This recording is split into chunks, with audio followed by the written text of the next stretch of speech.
नमस्कार, आदाब। मैं हूँ बिलाल सब्ज़वारी। एबीसी के पॉलिटिकल व्यू में आपका स्वागत है।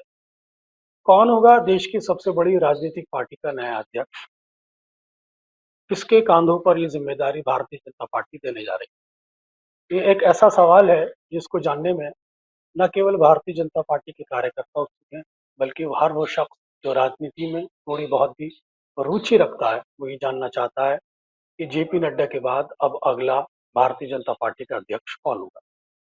दरअसल ये एक ऐसा महत्वपूर्ण सवाल है जो भारतीय जनता पार्टी के साथ-साथ देश की राजनीति से भी जुड़ा हुआ है। और यहाँ पर ये समझने की ज़रूरत है कि भारतीय जनता पार्टी आने वाले समय में किस व्यक्ति को ये ज़िम्मेदारी सौंपेगी, ताकि वो देश के आने वाले चुनाव, खासतौर से उत्तर भारत के अंदर पंजाब, उत्तर प्रदेश, बिहार और वेस्ट बंगाल के अंदर एक अच्छी परफॉर्मेंस दे।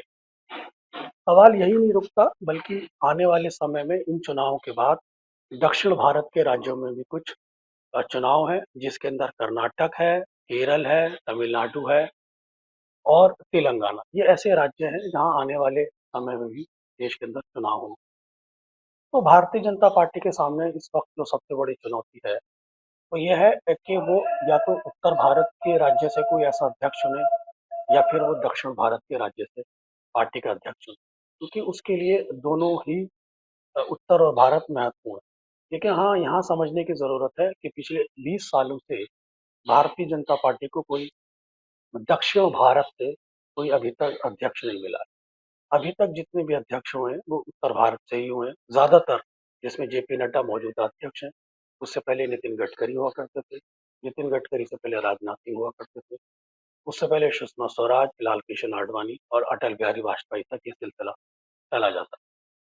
दरअसल भारतीय जनता पार्टी की जो राजनीति है, उसके अंदर ओबीसी एक रीढ़ की हड्डी मानी जाती है। तो ओबीसी दृष्टिकोण खास तौर से, और साथ ही साथ हमें ये भी समझना होगा कि भारतीय जनता पार्टी दक्षिण के राज्यों में भी अपने पैर जमाना चाहती है।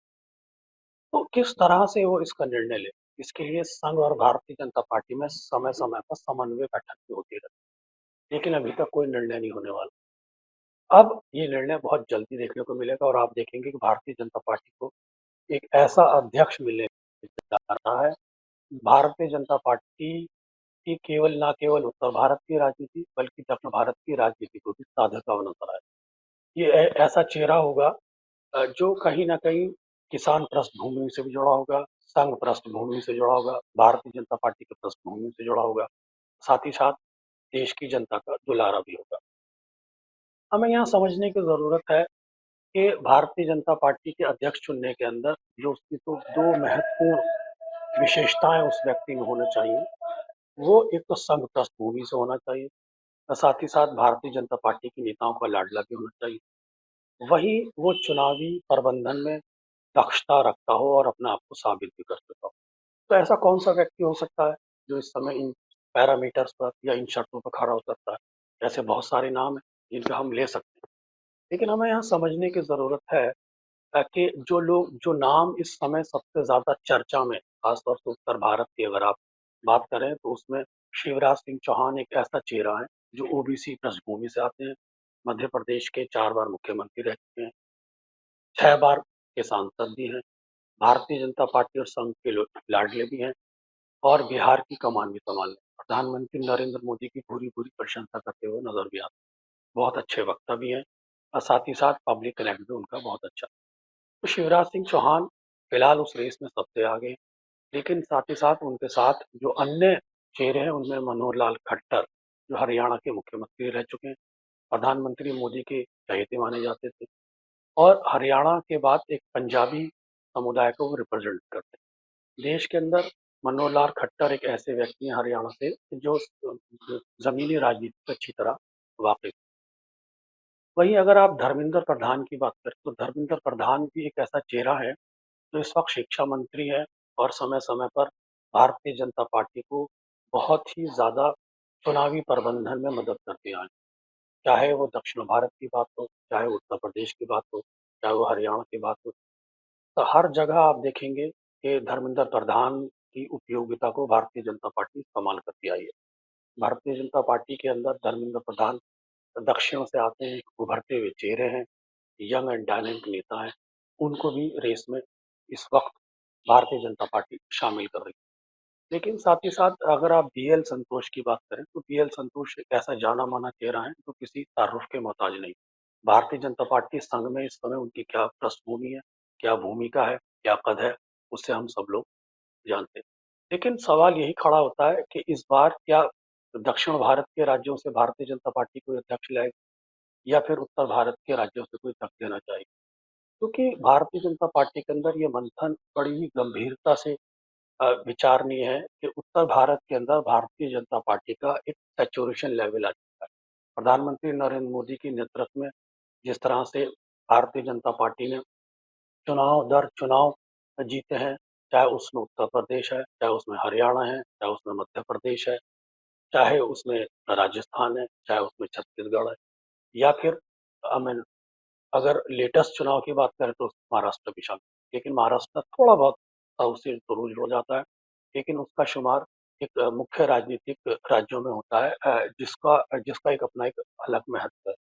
लेकिन दक्षिण भारत के अगर चेहरों की बात करें तो उसके अंदर किशन रेड्डी एक ऐसा इम्पोर्टेंट चेहरा है, जिन पर भारतीय जनता पार्टी भरोसा तो करती है, लेकिन क्या उन पर वो दांव लगाना चाहे, इसको को भी लेकर दक्षिण भारत के दृष्टिकोण से उनका कंसल्टेशन बहुत ही महत्वपूर्ण जाना जा रहा है। वहीं सुनील बंसल है, भूपेंद्र यादव हैं जो सेंट्रल मिनिस्टर हैं, राष्ट्रीय महासचिव हैं सुनील बंसल। ये भी एक ऐसे चेहरे हैं जिन पर भारतीय जनता पार्टी बहुत ही गंभीरता से दक्षिण राज्यों के दृष्टिकोण से विचार कर रही है। अगर आप महिला चेहरे की बात करते हैं भारतीय जनता पार्टी के अध्यक्ष के रूप में, हालांकि अभी तक भारतीय जनता पार्टी में सुषमा स्वराज छोड़कर बहुत समय बाद अभी तक कोई ऐसा अध्यक्ष नहीं मिला है भारतीय जनता पार्टी को, जिसके बूते भारतीय जनता पार्टी ये कह सके हाँ हमने अपनी पार्टी को एक महिला अध्यक्ष दिया। Sushma Swaraj leader of opposition हुआ करती थी, लेकिन उनका हैसियत जो थी भारतीय जनता पार्टी के अध्यक्ष से कभी कम भी नहीं रही। तो दक्षिण राज्यों की अगर आप बात करें तो डी पुरंदेश्वरी एक ऐसा चेहरा है जो दक्षिण की सुषमा स्वराज भी कहलाती है। वो बड़ी संयम है, मृदुभाषी है। एक समय में वो जब यूपीए की सरकार थी उसमें मिनिस्टर भी रह चुकी हैं, आज भी उनकी अपनी हैसियत है।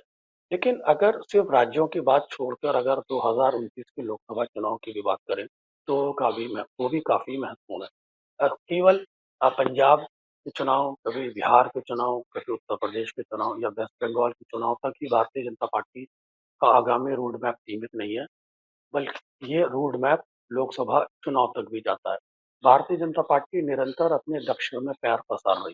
तो दक्षिण की में अगर आप बात करें तो मैंने आपका अ, अ, कर्नाटक के अंदर या तेलंगाना के अंदर या उड़ीसा के अंदर या केरल के अंदर भारतीय जनता पार्टी बहुत तेजी से बढ़ती हुई पार्टी है। वो चाहती है कि अब उत्तर भारत के बाद दक्षिण भारत में भी वो अपना पैर पसारे, अपनी जड़ें मजबूत करे। तमिलनाडु में भी भारतीय जनता पार्टी एक बड़ी मजबूती से आगे बढ़ रही है। तेलंगाना में भी उसने एक अच्छी कोशिश की है। उड़ीसा में वो सरकार बना चुकी है। आंध्र में एक समय में थोड़े दिन पहले सरकार में थी और अब केरल के अंदर भी पैर पसार रही है। तो आने वाले समय में भारतीय जनता पार्टी अगर दक्षिण के दृष्टिकोण से कोई अध्यक्ष देती है, तो इसका मतलब यही होगा कि भारतीय जनता पार्टी दक्षिण के राज्यों को महत्व दे रही है। लेकिन सवाल ये है कि भारतीय जनता पार्टी दक्षिण के अंदर ऐसा कौन सा व्यक्ति है जिस पर भारतीय जनता पार्टी दांव लगा सकती है? तो उसमें एक धर्मेंद्र प्रधान तो एक ऐसे व्यक्ति हैं, बीएल संतोष, जो काफी महत्वपूर्ण माने जाते हैं, जिनकी चुनावी परिपक्वता, जिनका चुनावी प्रबंधन या जिनकी राजनीतिक हैसियत इस वक्त भारतीय जनता पार्टी में बहुत ही हाई लेवल पर आंकी जाती है। धर्मेंद्र प्रधान पेट्रोलियम मिनिस्टर भी रह चुके हैं। वो काफी अच्छे वक्ता भी हैं, चुनावी मैनेजमेंट और पॉलिटिक्स की नब्ज को अच्छी तरह समझते भी हैं। साथ ही साथ फाइनेंशियल मैनेजमेंट भी उनका बहुत अच्छा रहा है। मौजूदा समय में जो जेपी नड्डा हैं वो काफी मृदुभाषी हैं, हिमाचल से वो आते हैं, काफी सुशील है, एचआरडी, एक समय में वो हेल्थ मिनिस्टर भी रहे। लेकिन जब से उनको भारतीय जनता पार्टी की कमान दी गई है, वो गृह मंत्री अमित शाह और मोदी के साथ बहुत अच्छा तालमेल बना के भी रखते हैं। इसी के चलते वो इतने लंबे समय तक टिके हुए भी। भारतीय जनता पार्टी और संघ के बीच में ये फैसला होना है कि आने वाले समय में भारतीय जनता पार्टी का नेतृत्व कौन करेगा।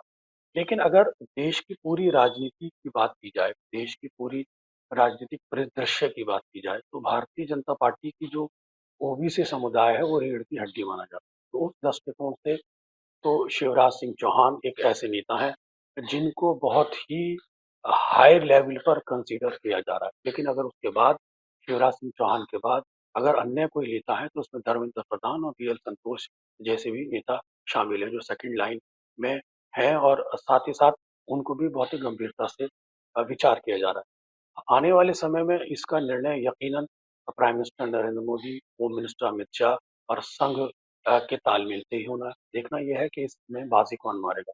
लेकिन जिस तरह से शिवराज सिंह चौहान की भाषा मौजूदा समय में देखने को मिल रही है, जिस तरह से वो प्रधानमंत्री नरेंद्र मोदी की बुरी-बुरी तारीफ कर रहे हैं, जिस तरह से वो तजुर्बेकार व्यक्ति हैं, जिस तरह से वो एग्रीकल्चर मिनिस्टर भी हैं, ओबीसी का प्रतिनिधित्व भी करते हैं, पॉलिटिक्स में उनकी अपनी एक हैसियत है, अच्छे वक्ता भी हैं, संसद के अंदर भी बहुत अच्छी तरह बोलते हुए नजर आते हैं। इन सभी चीजों के मद्देनजर माना ये जा रहा है कि शिवराज सिंह चौहान भी ये बाजी मार सकते हैं। लेकिन राजनीति में कुछ नहीं कहा जा सकता है कि कौन अंतिम समय में कौन सा पेच फंसा दे। क्या मैं शिवराज सिंह चौहान पर किसी तरह का भारतीय जनता पार्टी में से कोई वीटो तो नहीं कर देगा, क्योंकि भारतीय जनता पार्टी का वीटो भी आज की तारीख में बड़ा महत्व है। मेरा इशारा साफ है कि भारतीय जनता पार्टी के वीटो का मतलब है, हो सकता है प्राइम मिनिस्टर इस नाम पर कोई वीटो कर दे। लेकिन ये बात ठीक है कि फिलहाल शिवराज सिंह चौहान और प्राइम मिनिस्टर नरेंद्र मोदी के बीच में बहुत अच्छे रिश्ते हैं। संघ के भी वो प्रिय माने जाते हैं। अब रहा साउथ के चेहरों का, तो साउथ के चेहरे मैंने आपको बता दीजिए काफी कौन महत्वपूर्ण है। तो आने वाले समय में माफी चाहेंगे, भारतीय जनता पार्टी अपने इस नए अध्यक्ष के माध्यम से देश की राजनीति को किस तरह साथ देती है। आने वाले समय में भारतीय जनता पार्टी नए अध्यक्ष के माध्यम से देश के अंदर किस तरह का माहौल बनाना चाहेगी। लेकिन ये बात ठीक है कि अध्यक्ष यकीनन ऐसा होना चाहिए जो केंद्रीय शीर्ष नेतृत्व, भारतीय जनता पार्टी की शीर्ष नेतृत्व और संघ के बीच में एक तालमेल की भूमिका निभा सके। तो उसमें खास तौर से बीएल संतोष और शिवराज सिंह चौहान एक ऐसे चेहरे हैं जो बिल्कुल मध्यस्थता की भूमिका निभा सकते हैं, संतुलन निभा सकते हैं। लेकिन जहाँ तक धर्मेंद्र प्रधान का सवाल है, तो धर्मेंद्र प्रधान भारतीय जनता पार्टी की पृष्ठभूमि से तो आते हैं, लेकिन संघ की पृष्ठभूमि से उनका इतना ज़्यादा ताल्लुक नहीं है। तो एक थोड़ा-सा उनके साथ ये ड्रॉबैक है, लेकिन जहाँ तक उनकी विशेषताओं का सवाल है, वो काफ़ी महत्वपूर्ण है, काफ़ी परिपक्व हैं, काफ़ी इंटेलिजेंट माने जाते हैं। एक शिक्षा मंत्री के रूप में भी वो एक अच्छा परफ़ॉर्म कर रहे हैं।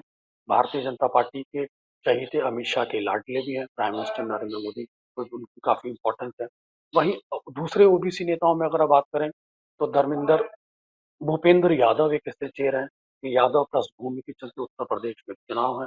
हो सकता है कि अखिलेश यादव को साधने के लिए भारतीय जनता पार्टी भूपेंद्र यादव पर भी दांव लगा सकती है। तो कुल मिलाकर देश की राजनीति के अंदर भारतीय जनता पार्टी के दृष्टिकोण से मैंने चीजें रखी, कोशिश की है। तो कुछ सूचनाएं मेरे पास थी जिनको मैंने आपसे साझा किया है। आपको ये वार्ता कैसी लगी, हमें कमेंट बॉक्स में बताते रहिए। साथ ही साथ आपके जो विचार हैं, उसको भी हमें निरंतर अपने कमेंट बॉक्स के माध्यम से प्राप्त प्रदान कराते रहें। मेरी आपसे निवेदन है कि एबीसी चैनल को सब्सक्राइब करते रहें, सभी प्लेटफॉर्म पर इसको शेयर करते रहें। धन्यवाद। एबीसी हिंदी न्यूज, आज ही जुड़िए हर खबर के साथ।